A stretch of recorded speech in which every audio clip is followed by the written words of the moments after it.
You know, when we look at the Colosseum today, it's easy to see this incredible, iconic ruin.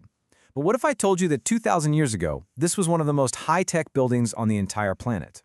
We're going to deconstruct this ancient marvel and see it for what it really was, a sophisticated, powerful entertainment machine. And really it all kicks off with one question that sounds, well, impossible. How in the world did the Romans make massive, wild animals, huge stage props, and fully armed gladiators just appear, as if by magic, right in the middle of a packed arena? That was the big trick, the spectacle that left 50,000 people completely breathless.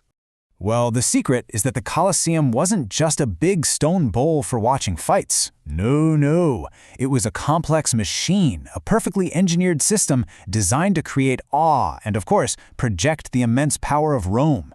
So, in this explainer, we're going to pull back the curtain and show you exactly how that machine worked. Okay, first up, Rome's epic stage. To really get a handle on the Colosseum's technology, you first have to appreciate the just sheer scale of this project. The Romans weren't just building an arena, they were building a massive statement to the world. Think about your favorite pro sports stadium today. The Colosseum could pack in over 50,000 people. That's a capacity that rivals a lot of major venues we have right now. It was an absolute giant. And here's the part that's just mind-boggling. They built this enormous thing in just 8 years. 8! That alone tells you everything you need to know about the Roman Empire's resources, their manpower, and their incredible organizational skills. And hey, even the word we use for the main stage, arena, comes directly from this building. It's from the Latin word arena, which means sand. And why sand? Well, it was for a very practical and very grim reason. It was there to soak up all the blood. But the real genius of the building wasn't just its size. The Colosseum was an architecture of power. You see, its very design was like a map of Roman society, a rigid structure in stone that told every single person exactly where they stood. So, how do you get 50,000 people in and out without total chaos? Easy. The Romans designed 80 different entrances. The system was so advanced that the entire crowd could get in and find their seats or get out in just minutes. It's a model of crowd control that modern stadiums are still trying to perfect. And once you were inside, your ticket was literally your social status. The closer you sat to the action, the more important you were. Down at the bottom, the best seats in the house went to the senators. Above them, you had the nobles, then the regular citizens. And way up at the top, in what were basically wooden nosebleed seats, sat the poor, slaves, and women. Your view was a direct reflection of your place in the Roman world. Down on the arena floor, the symbolism was just as stark. You had two main gates. Gladiators would march in through the gate of life, parading to the cheers of the crowd. But the gate on the other side, that was the gate of death, used for one thing, dragging away the bodies of the fallen. Life and death, victory and defeat, were literally built right into the architecture. Okay, this is where we get to the real magic. We've seen the stage, now let's go backstage, or maybe I should say underneath it, to uncover the incredible tech that made these impossible shows happen.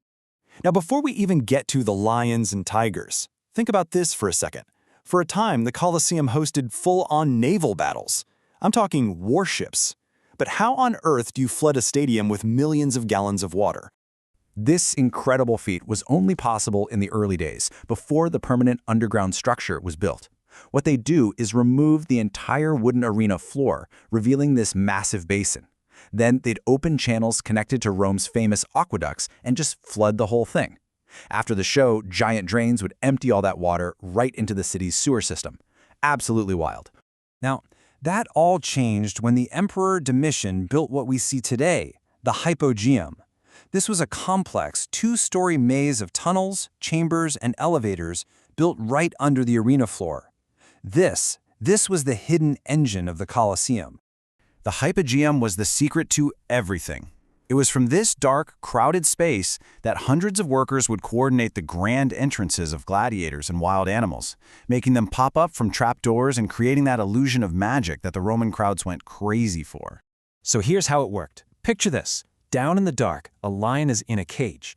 A team of 8 strong guys start turning a massive wooden winch, a capstan, that hoists the cage straight up. As it rises, the top of the cage itself pushes open a hinged trapdoor on the sand-covered floor above. Then, a clever little stop at the top unlatches the cage door, and the animal charges up a short ramp, appearing as if from nowhere to the roar of the crowd. So the Romans didn't just engineer the show, they engineered the comfort of the audience too. I mean, sitting for hours under a blazing Mediterranean sun would have been pretty brutal, so naturally they came up with an ingenious solution. They built something called the velarium. It was a colossal, retractable awning that covered the entire seating area. You can think of it like a gigantic, fabric sunroof for a 50,000-seat stadium. It gave crucial shade to the spectators, but left the arena floor open to the sky for maximum drama. And this was no simple tarp. The entire system was held up by 240 huge wooden masts that were anchored to the very top of the Colosseum.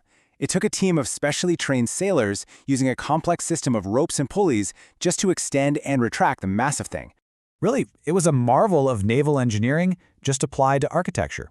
So next time you're at a modern stadium and you see that retractable roof slide into place, you can remember that you're looking at a direct descendant of the technology the Romans perfected 2,000 years ago. In the end, the Colosseum was just so much more than a building. It was a statement. It was a demonstration of Rome's technological mastery, its incredible wealth, and its total command over both the natural world and human life, all for the sake of a good show. So when you look at the Colosseum, remember what it is you're really seeing. It wasn't just a monument. It was an absolute marvel of engineering, with crowd control and comfort systems way ahead of their time. It was a stone mirror reflecting Rome's rigid social order. And at its heart, it was a highly sophisticated machine designed to produce the greatest show on earth, a true testament to Roman ambition. And that leaves us with one final fascinating question to chew on. What does it really say about a culture when its greatest engineering minds, its most profound innovations, are dedicated not to things like aqueducts or roads, but to creating the ultimate spectacle of life and death?